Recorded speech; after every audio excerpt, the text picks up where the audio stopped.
Sir administration గాడిలో పెట్టి పరిపాలన పరంగా చాలా బలంగా ముందుకెళ్తా ఉన్నారు. At the same time nominated పోస్టుల విషయంలో మీ క్యాడర్ చాలా ఎదురు చూస్తా ఉంది. ఆ స్వీట్ న్యూస్ ఎప్పుడు? అది కూడా వర్కౌట్ చేస్తున్నాం. రైట్ మ్యాన్ ని రైట్ ప్లేస్ లో పెట్టాలి. అది కూడా లేట్ కాకూడదు. నాకు వచ్చిన సవాళ్ళు అంటే మీ మాదిరిగానే నాకు కూడా 24 గంటల టైం, మా పార్టీ వాళ్ళకి కూడా 24 గంటల టైం. ఇప్పటికి 70 రోజులు 80 రోజులు అయిపోయింది. 70 రోజులు అయిందా 75 రోజులు అయిందా?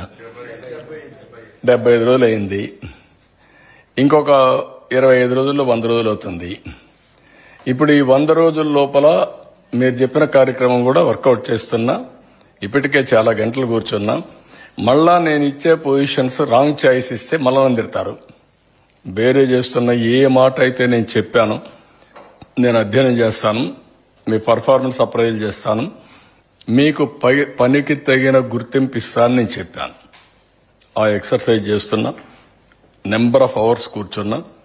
మళ్లీ నేను జనసేన బీజేపీ వాళ్ళతో కూడా మాట్లాడుకోవాలి. ఇంత మునుపు నేను ఒక్కడనే చేసేసేవాడిని. ఇప్పుడు కోయిలేషన్ ధర్మంలో అందరితో కూడా మాట్లాడుకొని we have to move forward. We have to carry everybody with us. All of us has to move forward. ఎలక్షన్లో పోటీ చేశాం, అదే మరి వర్కౌట్ చేసుకుంటాం. ఏది కూడా సైంటిఫిక్ గా ఉంటుంది. ఒక బేస్ కూడా ఎప్పుడు కూడా ఆ రోజు సెలక్షన్ ఆఫ్ క్యాండిడేట్స్ లో ఎట్లయితే చేశామో వెరీ క్లియర్ గా ఎక్కడికక్కడ రైట్ మ్యాన్ రైట్ ప్లేస్ లో పెట్టాం. సేమ్ థింగ్ రేపు కూడా చేస్తాం. న్యాయం చేసేది మీరు చెప్పినట్టు. చాలా మంది ఇంకోటి ఏంటంటే నాకు పెద్ద ప్రాబ్లం ఇస్తారు, ఇది కూడా చెప్తా ఉండాలి, లేదంటే ప్రజల్లో కూడా అర్థం కాదు. యాస్పిరేషన్స్ ఎక్కువ పెరిగిపోయినాయి. కాంపిటీషన్ కాదు ఇది, యాస్పిరేషన్స్. ఆశావాదులు కూడా కాదు, ఎక్స్పెక్టేషన్స్. ప్రతి ఒక్కరు ఎక్స్పెక్ట్ చేసేస్తున్నారు. రెండోది కూడా ఉంది ఇక్కడ, ఇది కూడా ప్రజలకు కూడా అర్థం కావాలి. దాంట్లో తప్పు కూడా లేదు. అందరూ సాక్రిఫైస్ చేశారు, అందరూ సఫర్ అయ్యారు. సఫర్ అయిన వాళ్ళందరూ ఎక్స్పెక్టేషన్ చేయడంలో తప్పు లేదు. వాళ్ళ ఎక్స్పెక్టేషన్స్ ఎట్లున్నాయంటే బియాండ్ సాల్వింగ్ ది ప్రాబ్లమ్స్ వరకు వెళ్ళిపోయినాయి. అంటే నేను చేశా కదా, నేను కష్టపడ్డా కదా, నేను సఫర్ అయ్యాను కదా. ఇప్పుడు ఒక ఆయన ఉన్నాడు, వైఎస్ఆర్ కాంగ్రెస్ పార్టీ పీరియడ్ లో ఈయన ఆస్తిపోయింది. ఈ ఆల్సో సఫర్డ్. సఫర్ అయినోడికి ఏముంటుంది, నేను ఈయన కోసం ఆలోచించాను, పనిచేశాను, ఓటేశాను, రావాలి కదా, నా ఆస్తి తీసి ఇవ్వాలి కదా, లేకుంటే తన్నాలి కదా పట్టుకొని. Nothing wrong in it. ఈ suffered is having that feeling. ఇప్పుడు నేను వాళ్ళు చేసినట్టు నేను చేశాను అనుకోండి, there is no difference between the two. That is the mismatch. అందుకే నేను కూడా ప్రజల్ని అప్పుడప్పుడు అప్పీల్ చేయడం, మా క్యాడర్ కూడా అప్పీల్ చేయడం, ఎడ్యుకేట్ చేయడం. ఇప్పుడు ఉదాహరణకు ఒక శాండ్ నేను ఫ్రీగా ఇస్తా అన్నాను, ఫ్రీగా ఇవ్వాలి.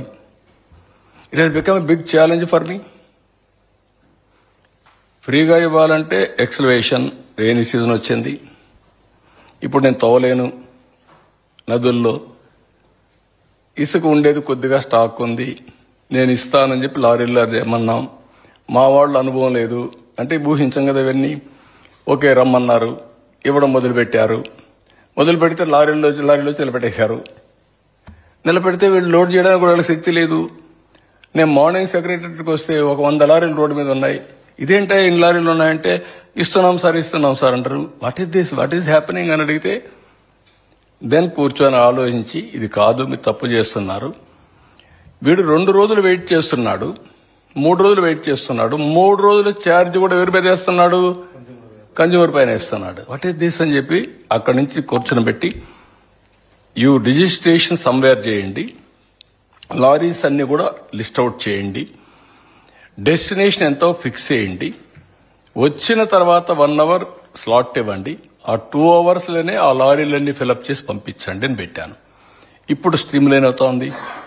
ఐవీఆర్ఎస్ అడుగుతున్నాం, ఐవీఆర్ఎస్ చెప్తున్నారు.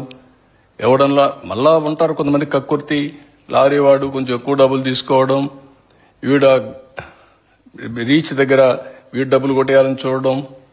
వీళ్ళందరినీ కంట్రోల్ చేయాలి, ఫ్రీ శాండ్ ఇవ్వాలి, మళ్ళా కన్విన్స్ చేయాలి, లాస్ట్ మైల్ డెలివరీ జరగాలి,